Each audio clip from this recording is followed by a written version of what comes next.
আল্লাহ বলে, বান্দা আমার মতো দয়ালু মনিব থেকে কেড়ে তোরে আলাদা করে দিল। মা গাররাকা, আরে বান্দা আমার থেকে কেন আলাদা হলি? আমি কি অপরাধ করেছি?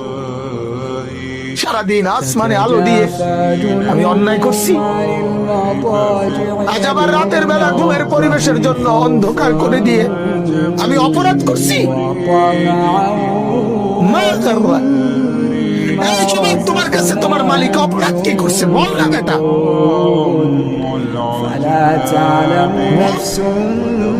কেন সিজদা করলি না ভাইয়া? আল্লাহ তোমার কাছে কি অন্যায়টা করছে? কি অন্যায় কি না দিছে মালিক? মা গাররাকা বিরাব্বিকাল কারীম,